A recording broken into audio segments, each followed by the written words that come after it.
Salut à tous, on se retrouve pour parler du Barça en ce lundi 14 novembre et on commence tout d'abord avec les joueurs du Barça actuellement en sélection pour jouer la Coupe du Monde et des nouvelles de Ronald Araujo les gars. On peut voir qu'il a l'entraînement avec l'Uruguay, n'oubliez pas qu'il était forfait depuis quand même quelques temps avec le Barça, il a repris l'entraînement avec cette équipe de l'Uruguay pour participer à la Coupe du Monde. Donc ça c'est une bonne nouvelle tout d'abord pour l'Uruguay, d'avoir Araujo dans ses rangs pour la Coupe du Monde et aussi pour le Barça parce qu'on espère bien sûr son retour avec le club dès la reprise et bien sûr on va dire fin d'année 2022. Donc voilà quelques photos d'Araujo et bien sûr ça fait plaisir de le revoir sur une pelouse. Ferran Torres les gars est prêt, bien sûr regardez la dernière publication qu'il a pu mettre sur son compte Instagram bien sûr, Road to Qatar. Donc il est prêt bien sûr pour aller au Qatar pour participer à cette Coupe du Monde avec sa sélection espagnol. Lewandowski aussi sur Instagram, là c'était ces derniers jours, donc il a pris quelques jours pour souffler parce qu'aujourd'hui c'est le rassemblement avec la sélection polonaise pour participer bien sûr à cette Coupe du Monde, ou même le jeune Gavi les gars avec certainement sa copine, je pense que ça doit être sa copine, avec le jeune crack bien sûr Blaugrana et Gavi, un plus jeune joueur espagnol de l'histoire aller à la Coupe du Monde. On va le féliciter bien sûr Gavi en espérant qu'il fasse une grosse Coupe du Monde, la pépite Blaugrana. Et concernant son collègue Pedri les gars, j'espère que nous pourrons mettre une autre étoile pour que le maillot pèse plus lourd pour les générations à venir. Pedri pense que l'Espagne peut remporter cette Coupe du Monde. Vous aussi, oui, bien sûr. C'est une équipe, je pense, peut-être pas favori parce que je vois quand même le Brésil au-dessus des autres nations. Peut-être outsider, bien sûr, une équipe qui peut bien sûr remporter la Coupe du Monde, cette sélection espagnole. Concernant Ter Stegen, le gardien de l'Allemagne, donc il a une gastro actuellement. Donc il ne voyagera pas avec l'équipe allemande. Il rejoindra le groupe après son rétablissement. Voilà pour ne pas donner la gastro, sa maladie à d'autres joueurs de la Mannschaft. Donc dès qu'il sera rétabli à 100%, il pourra aller bien sûr rejoindre bien sûr la sélection de la Mannschaft. Et n'oubliez pas tous les joueurs du Barça convoqués dans leur sélection pour jouer la Coupe du Monde. Donc voilà, c'est 16 joueurs. Donc il y a Lewandowski, il y a Dembélé, Koundé, il y a Frenkie de Jong, Memphis ou même Jordi Alba. Donc voilà, les gars, tous les joueurs bien sûr du Barça qui vont jouer cette Coupe du Monde.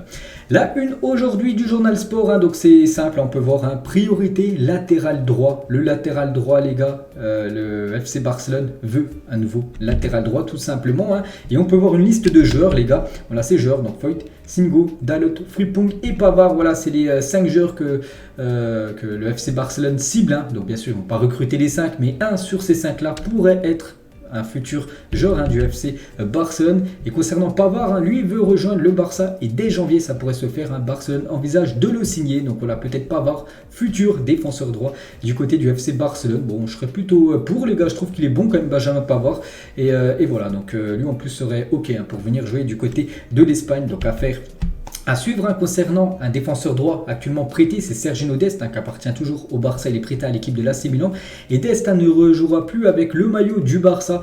Le secrétariat technique le mettra en vente l'été prochain si Milan ne le recrute pas parce qu'actuellement il est prêté avec une option d'achat si l'option d'achat n'est pas levée par l'équipe de Milan. Donc il reviendra, pas le choix du côté de Barcelone. Mais voilà, Xavi ne comptera pas sur lui, il sera vendu directement tout simplement à une autre équipe. Donc voilà, en gros on ne va certainement plus jouer Sergiño Dest du côté de Barcelone. Concernant Marcos Alonso et la signature d'un défenseur central en janvier n'est plus l'objectif numéro 1, c'est plutôt l'objectif défenseur droit qui est l'objectif maintenant numéro 1 du côté du club. Suite aux performances de Marcos Alonso, Xavi l'aime dans cette position et au lieu qu'il soit défenseur gauche comme il a été dans le passé du côté de Chelsea, maintenant il sera peut-être repositionné dans l'axe tout simplement en défense centrale, Marcos Alonso pour pallier certainement au départ bien sûr de Gérard Piqué. Gundogan les gars, on peut voir que c'est une piste tout simplement pour le FC Barcelone et pour le mois de janvier. N'oubliez pas que Gundogan il est en fin de contrat avec l'équipe de Manchester City en juin 2023. Donc c'est pour ça que City pourrait le vendre pour récupérer un peu d'argent, sinon il quittera le club libre l'été prochain, le milieu allemand bien sûr si il venait à ne pas prolonger au club. Concernant notre joueur de City, Bernardo Silva, les agents de Bernardo Silva et Manchester City ont prévu une réunion dans cette pause de Coupe du Monde pour clarifier l'avenir du Portugais pour 2023. Donc Pep et la zone sportive de City veulent qu'il reste, mais ils ne lui feront pas d'obstacle s'il maintient son désir de partir pour la Liga. Donc voilà, tout est dit dans cette info les gars, que si le joueur vraiment exprime son envie de départ, aller du côté de l'Espagne, plus particulièrement du côté de Barcelone, il n'aura pas de porte fermée en gros. Voilà, il pourra avoir un bon de sortie bien sûr. Bon après il faudra que le Barça bien sûr aligne les billets parce que ça coûte très cher. Bernardo Silva, n'oubliez pas qu'on parlait de quasiment 80 millions d'euros l'été dernier. Je pense que ça sera quasiment la même somme, bien sûr, s'il venait à quitter le club l'été prochain. Concernant Memphis Depay, le départ de Memphis Depay en janvier serait essentiel pour que Barcelone signe des joueurs. Donc voilà, lui, ça sent le départ pour Memphis Depay. Et Luis van Gaal a confirmé que Memphis Depay, les gars, concernant la Coupe du Monde, ne sera pas titulaire pour les Pays-Bas lors de leur premier match de Coupe du Monde contre le Sénégal, car il se remet toujours d'une blessure. C'est pour ça qu'il devrait être peut-être dans le groupe, mais peut-être sur le banc. Il ne devrait pas commencer titulaire. On pourrait peut-être le voir rentrer en cours de jeu contre l'équipe sénégalaise Memphis Depay. Concernant un autre joueur qui pourrait quitter le club, on a parlé de Depay, maintenant on va parler de Franck Kessié. Aston Villa est intéressé par la signature du milieu ivoirien. Pour janvier, les Anglais offriraient environ 12 voire 14 millions d'euros pour le milieu. Franck Kessié, n'oubliez pas qu'il est arrivé gratuitement au club et le Barça pourrait le vendre 6 mois après en récupérant quasiment 14 millions d'euros. Donc bien sûr, ce serait une grosse plus-value pour le Barça. Il arrive gratuit et le Barça le vend 14 millions d'euros. Après, est-ce qu'il faut le vendre? Ça, je ne sais pas. Et est-ce que le joueur veut déjà quitter Barcelone et aller du côté de Villa? Ça non plus, je ne sais pas. Donc voilà, affaire à suivre. On verra. Actuellement, il est blessé. On lui souhaite bien sûr un bon rétablissement à Franck Kessié. Et toujours avec le Barça pendant cette trêve de la Coupe du Monde, ils aimeraient aussi prolonger 3 joueurs. Donc Dembélé, ils aimeraient s'occuper de ce dossier déjà prolongé. Ousmane Dembélé qui a un contrat jusqu'en 2024. Baldé, les gars, ils aimeraient le prolonger jusqu'en 2027. Et aussi le gardien Inaki Peña. Concernant Sergio Busquets, les gars, on peut voir que le Barça a proposé à Sergio Busquets une prolongation de contrat de 2 ans. Sergio est conscient des critiques qui l'entourent et son idée est toujours de passer en MLS après cette saison. Donc n'oubliez pas qu'il est en fin de contrat, en fin de saison, en juin 2023. Et on peut voir, malgré ses performances, on peut dire vraiment dancy, c'est souvent bas, ses performances plutôt que positives, le Barça pourrait proposer à Busquets de prolonger 2 saisons de plus, en gros jusqu'en 2025. Donc on verra ce que va décider tout simplement Busquets. C'est quand même incroyable, je ne pensais pas que le Barça allait reprolonger Busquets, surtout avec Frenkie de Jong. On l'a laissé quand même la place aux jeunes, ils veulent toujours garder quand même Busquets. Après voilà, Busquets il a toujours une envie bien sûr de jouer du côté des États-Unis.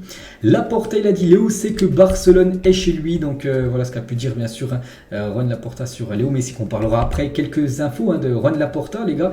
Donc pour signer en hiver, on doit prendre des joueurs améliorant ce qu'on a déjà, et ça c'est pas facile, surtout avec les problèmes du fair play financier suite à l'élimination en Ligue des Champions qui a diminué le budget prévu, et la Liga nous a prévenu, on va tenter d'inverser la situation bien sûr, vu que la Ligue des Champions ce serait une rentrée en moins d'argent, et du coup pour le fair play financier il ne faut pas plus dépenser que ce que tu rentres dans les caisses du club. Donc c'est pour ça que c'est un petit peu plus coincé on va dire pour les prochaines recrues.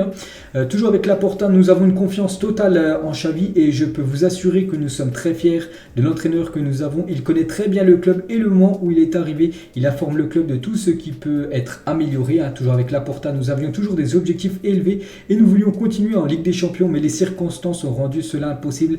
C'était un coup dur, mais j'insiste sur le fait que l'objectif est de gagner la Liga, et j'espère que nous pourrons continuer sur cette voie. N'oubliez pas que le FC Barcelone est pour l'instant leader de la Liga, et c'est l'objectif numéro 1 du club d'après Laporta.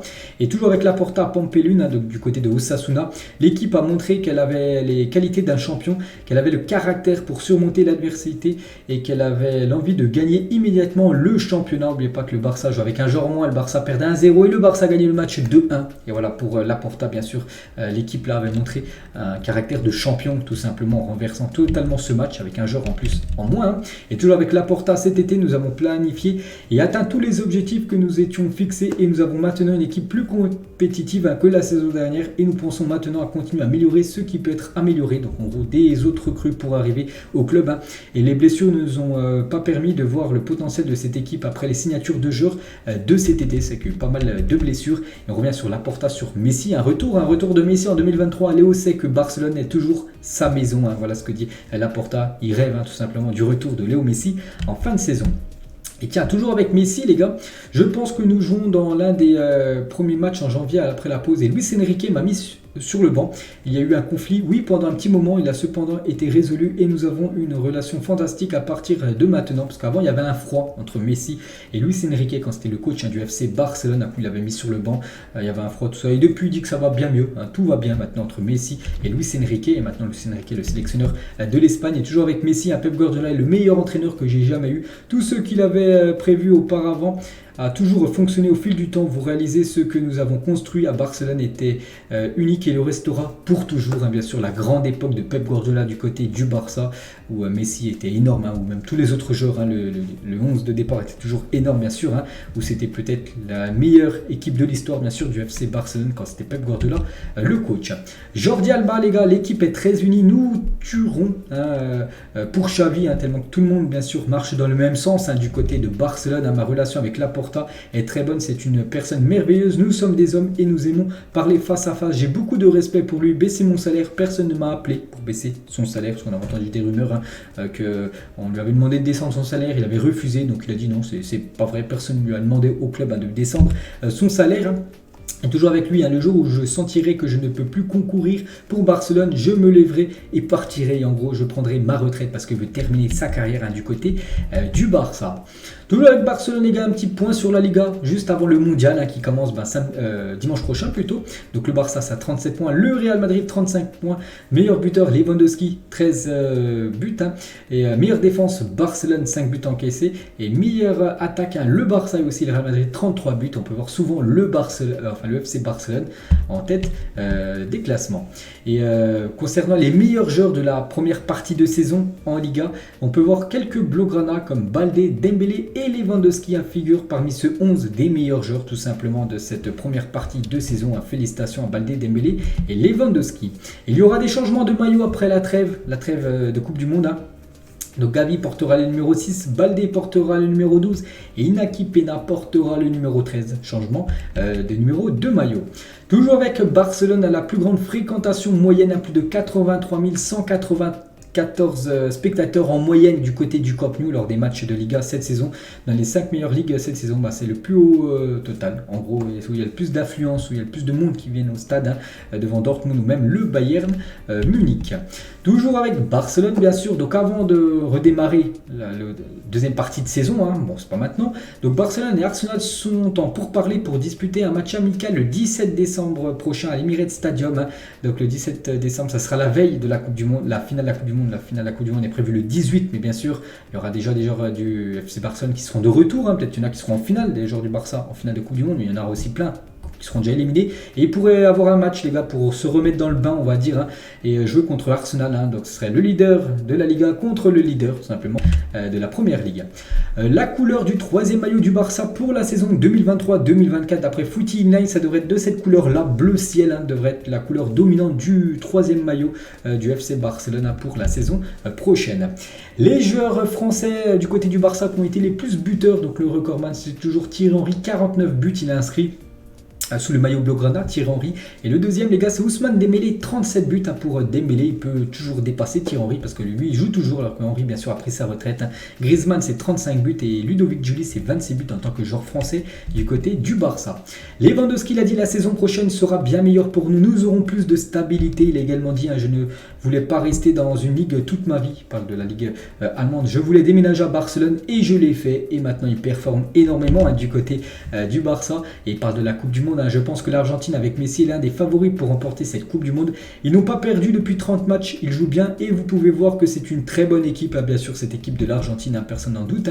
Qu'en est-il de l'Espagne? Il a dit, je pense que bien qu'ils aient beaucoup de jeunes joueurs, ils sont toujours l'un des favoris pour remporter la Coupe du Monde, bien sûr. L'Espagne est toujours avec Lewandowski, la Super Ligue européenne. Je dois dire que je n'ai pas beaucoup d'informations à ce sujet. Je ne sais pas ce que j'ai entendu, je n'ai pas assez d'informations pour en dire plus à ce sujet concernant la Super League. Souvenez-vous qu'ils voulaient concurrencer le format de la Champions League. On va parler du top 10 des joueurs actuellement les plus chers au monde. Et un joueur, donc Pedri, les gars, Pedri figure parmi les joueurs actuellement les plus chers de la planète. Pedri coûterait actuellement 100 millions d'euros si le Barça venait à le vendre. Ce serait bien sûr une grosse rentrée d'argent, mais le Barça ne veut pas vendre, bien évidemment. Pedri, il souhaite le conserver. On peut voir ça dans tous les autres joueurs qui coûtent très cher sur le mercato.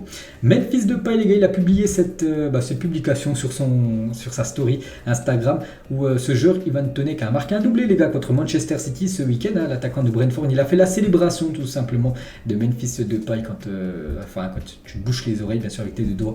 Donc c'est la célébration de Depay reprise par Toney. Ansu Fati, les gars, ce week-end, donc il a heurté un motard avec sa voiture. Il est allé l'accompagner à l'hôpital. Ansu va très bien à l'accident. Et l'accident, c'est pas de sa faute. Hein, donc voilà une petite info concernant, il a été victime d'un accident. Donc le motard s'est cassé la cheville et Fati s'est rendu à l'hôpital pour l'accompagner. Voilà une petite info hein, concernant Ansu Fati qui a eu un week-end très mouvementé avec sa convocation pour la Coupe du Monde et aussi cet accident où il n'y a eu rien de grave, hein, que ce soit pour lui ou le motard, bien sûr, hein, où ça va bien, c'est juste casser la cheville. Mais bien sûr, plus de peur que de mal. Donc voilà les gars, la fin de cet épisode. Hein, j'espère que ça vous a plu. On se retrouve demain les gars pour le prochain numéro consacré au Barça. À demain.